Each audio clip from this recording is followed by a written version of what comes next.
Bonjour, je m'appelle Jaden. Et moi, c'est Magda.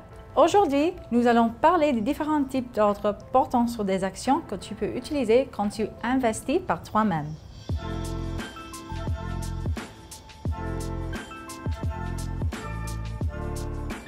Comme nous l'avons vu dans une vidéo précédente, tu peux investir avec l'aide d'un conseiller en placement ou par toi-même. Si tu choisis d'investir par toi-même, c'est important de comprendre les différents types d'ordres portant sur des actions avant de passer des ordres sur une plateforme en ligne.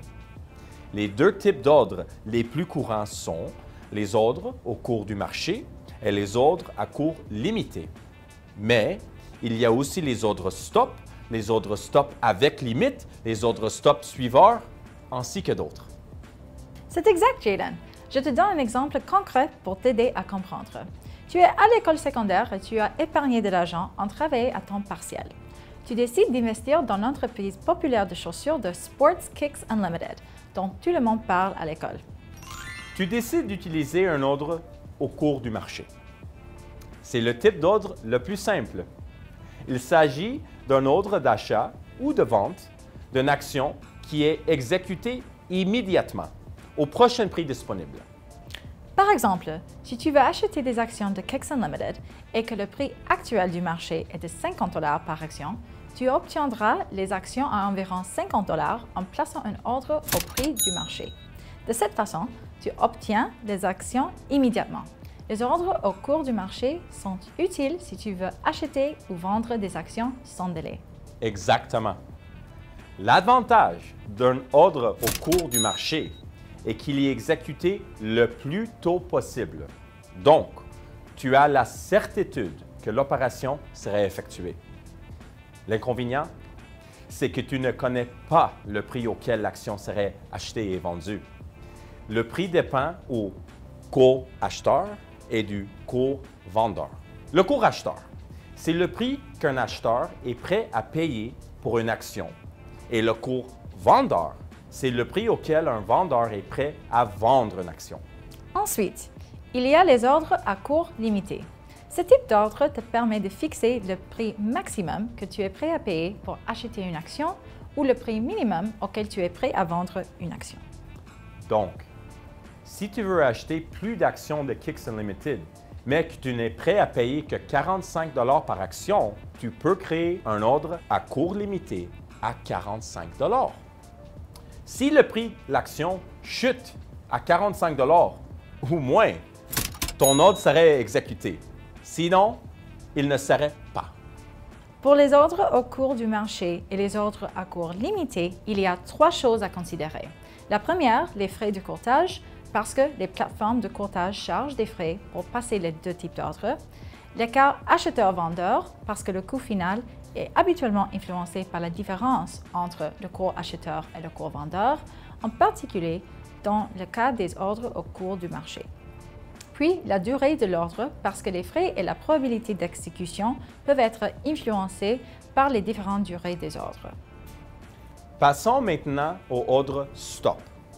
Dans le cas d'un ordre stop, tu achètes ou vends une action quand son prix atteint le prix déterminé, appelé le prix stop. Lorsque le prix stop est atteint, ton ordre stop devient un ordre au cours du marché. À la manière d'un bouclier, ces ordres servent habituellement à limiter une perte ou à protéger un profit sur une action que tu détiens. Par exemple, si tu as acheté des actions de Kicks Unlimited à 50 $ l'action et que tu veux limiter les pertes potentielles, tu peux placer un ordre stop à 45 $. Si le prix de l'action tombe à 45 $, l'ordre stop devient un ordre au cours du marché et l'action est vendue au prochain prix disponible, ce qui t'aide à éviter d'autres pertes. Cette stratégie peut te procurer une tranquillité d'esprit, même dans les marchés volatiles, puisque tes actions seront automatiquement vendues si elles atteignent le prix stop. Le prochain type d'ordre combine les caractéristiques d'un ordre stop et d'un ordre à cours limité. Il s'agit de l'ordre stop avec limite. Comme son nom l'indique, il permet d'établir un prix limite qui déclenchera son exécution. Avec ce type d'ordre, tu dois choisir deux prix. Le prix stop qui convertira l'ordre en ordre de vente. Et 2, le prix limite qui convertira l'ordre de vente en ordre à cours limité, qui serait exécuté au prix limite ou à un prix supérieur. Tu pourrais donc établir un ordre stop avec limite pour vendre tes actions de Kicks Unlimited si elles atteignent un prix stop de 45 $ et un prix limite de 44 $.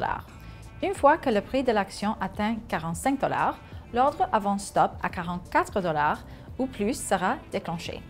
Si l'action ne peut pas être vendue à 44 $, l'ordre ne sera pas exécuté. Finalement, il y a les ordres stop suiveurs. Ceux-ci sont un peu plus complexes. Un ordre stop suiveur établit le prix stop à un pourcentage fixe ou à un montant à dollars inférieur au prix du marché dans le cas d'un ordre de vente ou supérieur au prix de marché, le cas d'un ordre d'achat. Le prix stop évolue selon le prix du marché. Disons que tu places un ordre stop suiveur pour vendre tes actions de Kicks Unlimited avec un écart de prix de 2 $. Si le cours de l'action passe de 50 $ à 55 $, ton prix stop passera de 48 $ à 53 $. Et si, par la suite, le prix de l'action descend à 53 $, ton ordre est exécuté, t'assurant un profit. C'est beaucoup d'informations. Alors, résumons le tout en utilisant notre exemple de Kicks Unlimited.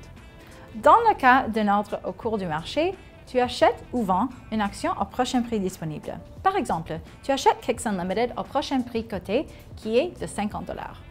Un ordre à cours limité te permet de fixer un prix d'achat maximal ou un prix de vente minimal.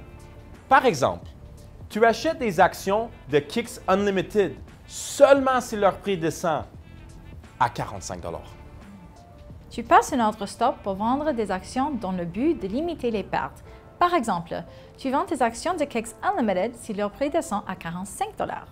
Un ordre stop avec limite combine les caractéristiques d'un ordre stop et d'un ordre à cours limité. Par exemple, tu vends tes actions de Kicks Unlimited si le prix tombe à 45 $, mais seulement si tu peux les vendre à 44 $ ou à un meilleur prix.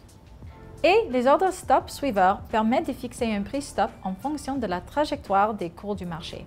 Par exemple, tu vends tes actions de Kicks Unlimited si leur prix baisse de 2 $ par rapport à leur prix le plus élevé après l'achat. Voilà, ça fait le tour. Nous espérons que l'information dans cette vidéo était utile et que tu te sens prêt à placer tes propres ordres si tu choisis d'investir par toi-même.